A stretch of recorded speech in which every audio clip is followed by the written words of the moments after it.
Bonjour chers amis, vous êtes sur la chaîne de Macha la Russe en français qui fait son voyage, son deuxième voyage en Ouzbékistan. Et aujourd'hui, c'est la ville de Tachkent qui est la capitale de l'Ouzbékistan.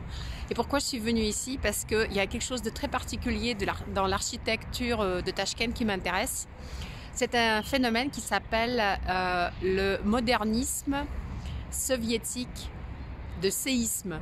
Donc je vais vous raconter l'histoire très spéciale de Tachkent avant de démarrer cette vidéo et avant de découvrir tous les édifices des années 60, la fin des années 60, des années 70 et même des années 1980. Alors déjà, Tachkent en Ouzbékistan, qu'est-ce que ça veut dire pour les Russes, pour les Soviétiques? Vous savez que l'Ouzbékistan, qui faisait partie de ce qu'on appelait le Turkistan, faisait encore partie de l'Empire avant la Révolution, de l'Empire russe. Et tout de suite après la Révolution, quand il y a eu la famine en Russie, la guerre civile, plein d'orphelins, des petits-enfants abandonnés, etc., la vie était super dure. Cet endroit-là, Tachkent, était considéré comme un paradis. Un endroit où il fait jamais froid, un endroit où il y a des fruits, un endroit où il y a beaucoup de pain. Et donc les gamins, tous les gamins orphelins, leur rêve c'était de venir au Turkestan, c'était leur rêve de venir à Tachkent. Donc c'était une destination vraiment spéciale. La ville fleurie, la ville très verte, etc., etc. Même si à l'époque elle n'était pas comme elle est aujourd'hui, mais quand même c'était une ville de chaleur, etc., etc. Ensuite, pendant la Deuxième Guerre mondiale, où comme on dit en russe, la Grande Guerre nationale, il y avait énormément de personnes qui ont été évacuées à Tachkent. Et surtout, beaucoup des usines, des productions, et aussi des artistes, des théâtres, des personnes qui représentaient l'art, des poètes. Et être évacué à Tachkent, c'était considéré comme quelque chose de super, super. Même si pour arriver ici à l'époque en train et à cause de la guerre, à cause des choses que ça prenait beaucoup plus de temps que ça le prenait d'habitude, puisqu'avant la guerre, venir jusqu'ici, on est à 3000 km quand même de Moscou. Je vous montre la carte, comme ça vous savez où je suis. Et vous avez la France qui est aussi, donc vous allez voir que c'est plus loin. Tachkent est plus loin de Moscou que Paris. Parce que Paris, c'est 2000 et quelques kilomètres, et là, c'est 3300 kilomètres à peu près. Donc, pour venir ici à l'époque, en train, avec des connexions, dans les conditions de la guerre, ça pouvait aller jusqu'à quelques semaines, ça pouvait aller jusqu'à 2 semaines, jusqu'à 3 semaines. Mais les gens, ils étaient venus là. Les petits-enfants, les enfants de Leningrad, qui a été dans son blocus, les enfants qui crevaient de faim, qui étaient absolument dans un état épouvantable, ils arrivaient ici également. La ville de Tachkent, avant la guerre, elle avait 1,5 million d'habitants. Et elle a accueilli 1 million d'évacués. Les mamans de Tachkent, elles prenaient les enfants dans leur famille. Et comme ça, vous savez, vous comprenez bien maintenant que c'est une ville qui est vraiment très, très spéciale et qui était absolument incroyable pour les Soviétiques, pour les Russes de l'époque. Et c'est pourquoi, donc j'arrive à 1966. C'est aussi pour ça, mais pas que pour ça bien évidemment, que après la tragédie de 1966, un séisme qu'a subi Tachkent, le peuple soviétique et les architectes soviétiques se sont précipités ici pour aider la ville. Alors, ce qui s'est passé en 1966, vous pouvez le lire sur Wikipédia. La ville avant, elle était plutôt des petites maisons d'un étage en argile, des maisons comme ça, ce qui a peut-être aussi sauvé des vies à l'époque.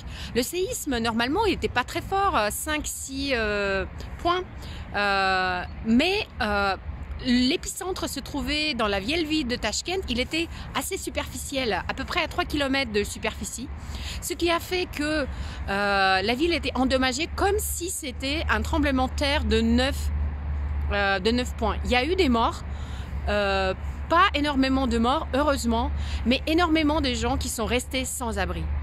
Et ce qui a fait que les soviétiques, ils se sont tous réunis pour reconstruire la belle ville de Tachkent, et ils ont décidé de faire une ville un peu exemple. La ville exemple de l'Orient soviétique à l'époque. et aussi bien construire des maisons pour que les gens puissent y habiter, des nouvelles maisons de plusieurs étages résistant à des séismes, et bien évidemment aussi d'autres édifices. Et ça a créé un phénomène parce que les meilleurs architectes de l'Union soviétique ont voulu faire des projets pour la ville de Tachkent, et je vais vous montrer quelques projets. Il y a même un courant qui est aujourd'hui nommé par un nom assez bizarre. Alors c'est, comme je l'ai dit, le modernisme soviétique de post-séisme à Tachkent. Donc nous allons découvrir ça ensemble et c'est pour ça que je suis là. Mais on va commencer par un monument. C'est un cinéma en fait qui a été construit avant le séisme, 2 ans avant le séisme, 1964, par un architecte ouzbek. C'est absolument incroyable comment c'est beau et comment c'est laconique en même temps. Il n'y a rien de trop. Il n'y a vraiment rien de trop. La forme, je la trouve parfaite. Absolument parfaite. Et donc ça, c'était un prédécesseur un petit peu du style de l'architecture de modernisme qui s'est développée à Tachkent après le séisme. Et ça, c'est en fait la façade du cinéma panoramique. En fait, ça, dans la partie panoramique, je crois qu'il y a juste la salle et il y a une façade comme ça. Malheureusement, en ce moment, en même temps, c'est un festival de cinéma qui est représenté sur la façade, donc c'est pas mal non plus. Mais là, elle est fermée par ces panneaux de couleurs. Mais derrière ces panneaux de couleurs, il y a juste de la verrière. Alors, vous pouvez bien imaginer. Alors, regardez, c'est juste de la verrière derrière. Là, on est juste en face de ce cinéma panoramique. C'est un bâtiment qui a été construit, qui a été pensé dans les années 60 et qui a été construit dans les années 70 déjà, en tant que maison de la jeunesse. Ça veut dire que il y a des habitations derrière et cette partie-là qui servait de salle. Mais en plus, aujourd'hui, cet endroit-là abrite le théâtre russe de Mark Weil, qui est très connu, qui a fait plusieurs festivals, qui est une troupe absolument sublime que j'aurais rêvé aller voir, mais malheureusement en ce moment ils fonctionnent pas parce qu'ils font la reconstruction du local de théâtre. Mais ils étaient en tournée à Moscou, je les ai vus une fois et c'est vraiment symbolique qu'ils sont abrités dans une autre œuvre du modernisme, ce super bâtiment à Tachkent. Alors là, nous sommes en face d'un édifice de cet modernisme post-séisme. Le modernisme de post-séisme, c'est le palais de l'amitié des peuples, ça s'appelait comme ça. En fait, à quoi ça servait dans les temps soviétiques? C'est bien évidemment pour faire des événements, des concerts, etc. Et on voit que l'architecture, elle est très très très bien pensée et c'est vraiment très beau. Ils avaient planifié des fontaines ici, là c'est vide, c'est peut-être parce que c'est l'hiver, on est au mois de janvier, je vous rappelle. Et moi j'aime bien, c'est très laconique je trouve, c'est bien décoré en même temps, mais c'est pas surchargé je trouve. Ça reste oriental mais ça reste moderne, 1980 je vous rappelle. Le palais continue d'être utilisé, là je suis du côté de l'entrée de service. On voit qu'il y a des musiciens qui attendent ou qui répètent peut-être. Et je suis de ce côté-là parce qu'il y a du soleil de ce côté-là. Sinon, les façades de toutes les 4 côtés, elles sont pareilles. Très beau. Très très beau.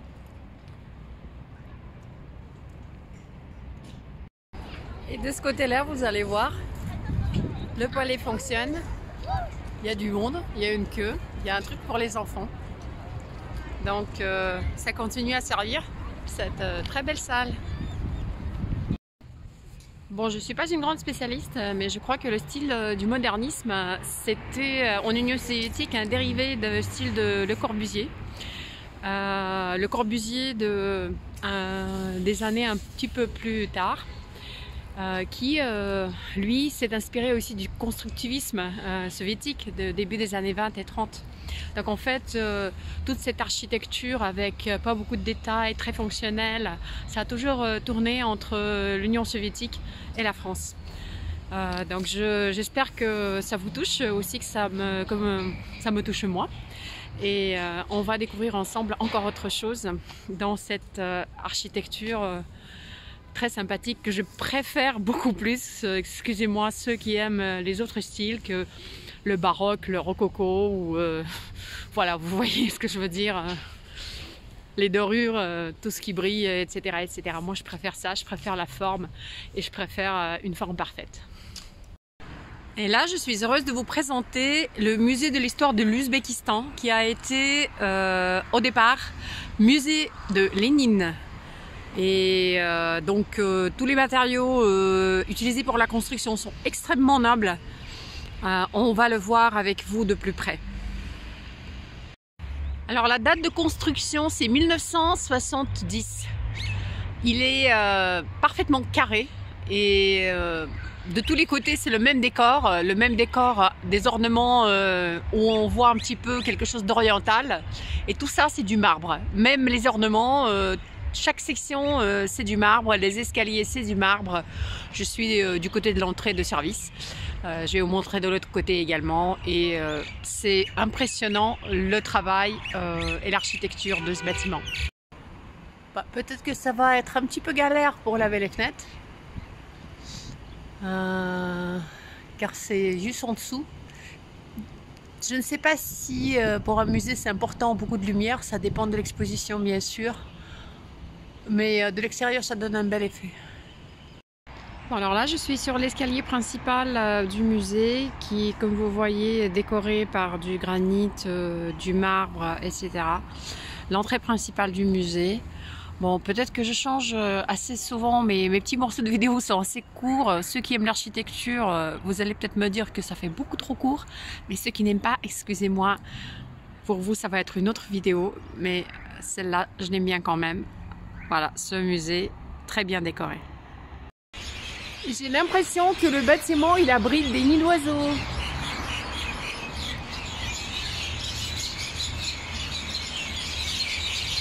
Il y en a pas mal.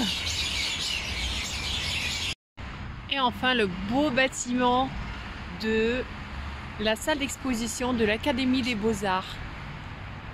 À l'intérieur, une surface énorme pour faire des expositions, toujours très laconique, toujours cette forme de bâtiment de carré parfaite. Et j'ai un joli soleil derrière. On va s'approcher un peu. Alors en fait, en s'approchant, on voit que les parties bleues entre le décor, c'est des petites mosaïques. Et pour rappeler la culture de l'Ouzbékistan, j'espère que vous vous rappelez tous les mosquées et tous les médresés que je vous ai montrés. Cette mosaïque de couleur bleu, bleu marine, bleu ciel, toutes les nuances de bleu. Des jolis lustres.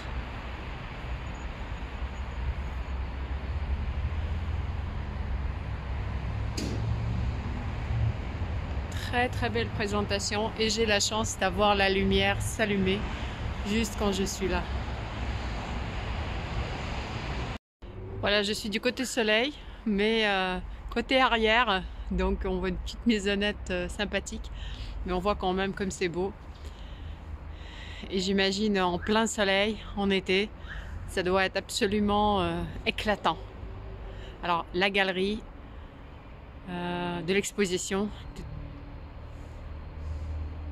Alors c'est la salle de l'exposition du ministère des Beaux-Arts, de l'Académie des Beaux-Arts, voilà. Ça c'est un café, c'était un café, aujourd'hui c'est un restaurant, ils ont mis des vitres fumées.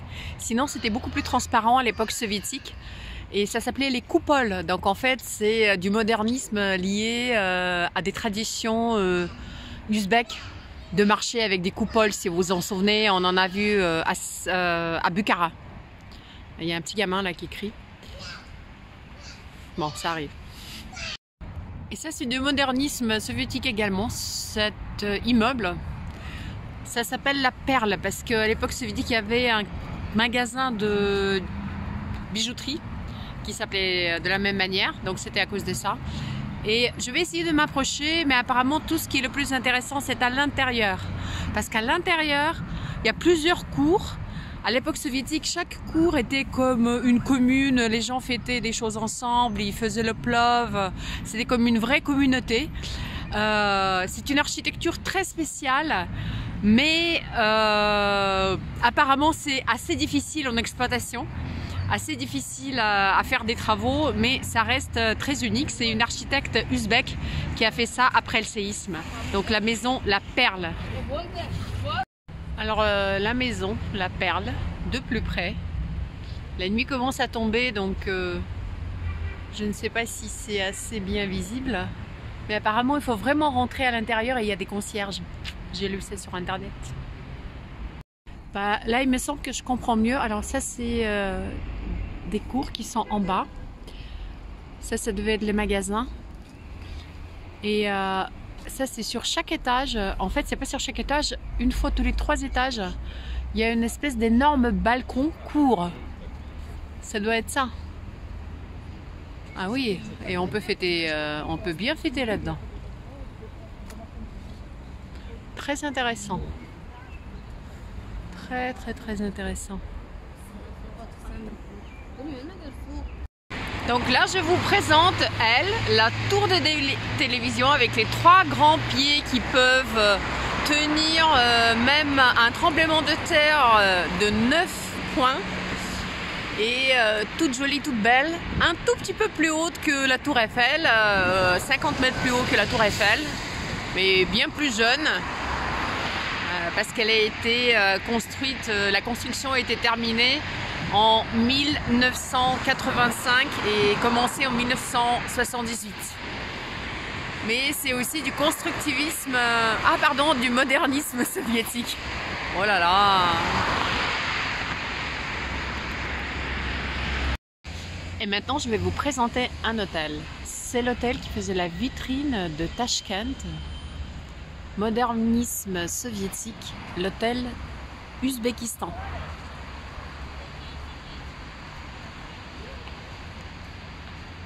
La façade d'une sobriété, d'un laconisme incroyable, on dirait un vrai tissu. Mais quand même, on peut deviner un petit peu les ornements traditionnels ouzbeks dans la façade de cet hôtel. Mais c'est surtout la façade qui est... et la forme un tout petit peu en biais. Très jolie. J'en profite aussi pour vous montrer les sols qui sont pour moi les sols les moins chers de mon enfance qu'on trouvait dans les magasins un petit peu partout. Mais en fait, c'est quand j'étais à Bologne et quand j'ai commencé à comprendre un peu ce qui se passe, c'est une espèce de terrazzo. C'est un terrazzo soviétique avec des matières moins nobles, mais qui joue toujours son rôle de terrazzo. Et on en avait comme ça, et on en avait aussi en carreau. Et excusez-moi, j'adore l'hôtel. Donc je pense que je suis un petit peu, vu mon âge, l'enfant de cette culture, de cette architecture du modernisme soviétique. C'est pour ça que ça me plaît tellement, je pense. Et voilà un petit tout sympa, tout rond. À l'époque soviétique, c'était le musée de l'amitié des peuples de l'URSS. Depuis 1996, c'est le musée de la gloire olympique de l'Ouzbékistan.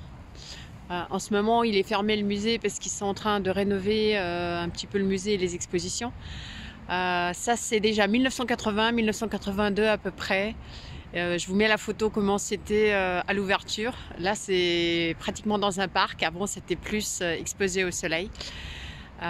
Et nous, on va continuer un peu pour découvrir autre chose de ce style de modernisme à Tashkent. Et c'est pas ça, ça c'est tout neuf, mais j'y vais quand même.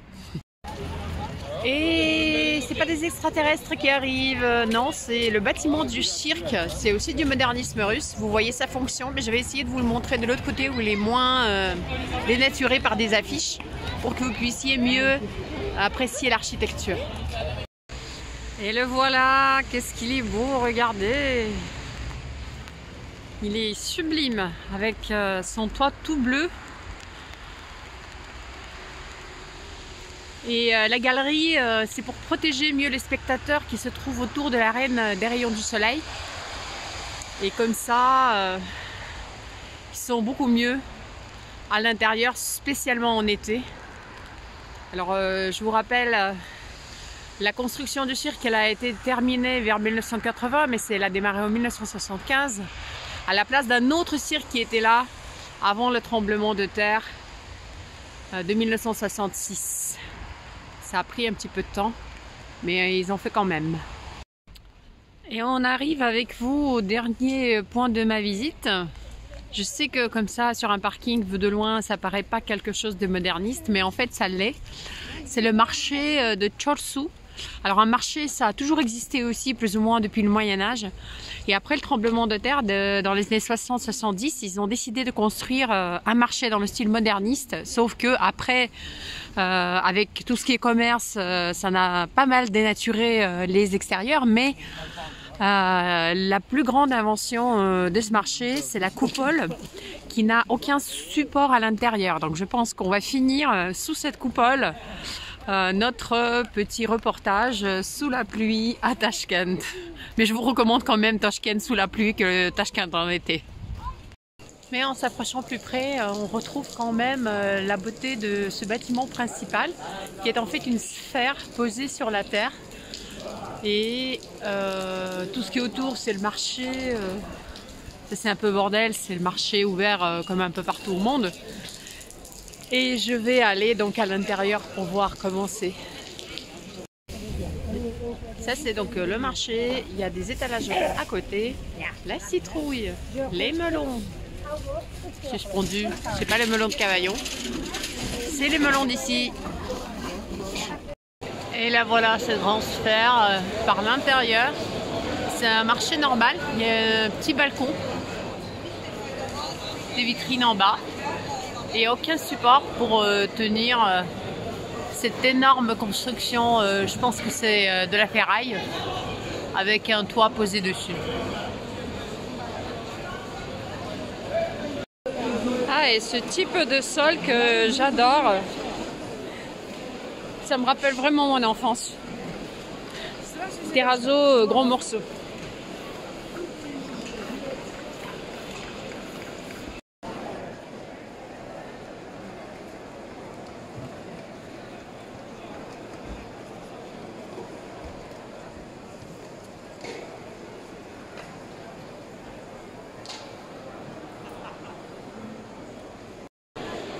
Voilà, j'espère que vous avez bien aimé. On termine la vidéo sur un marché oriental pour ne pas oublier qu'on est quand même en Ouzbékistan, dans un pays oriental, et qu'il n'y a pas que de l'architecture de l'époque soviétique ici, mais dans une beauté de ce plafond absolument sublime de l'intérieur du marché de Chorsu. A très bientôt avec Masha la Russe en français. Et qu'est-ce que j'ai acheté au marché? J'ai acheté ça, c'est le pain traditionnel ouzbek. C'est vraiment la tradition, ça se vend même en magnette, c'est très très bon.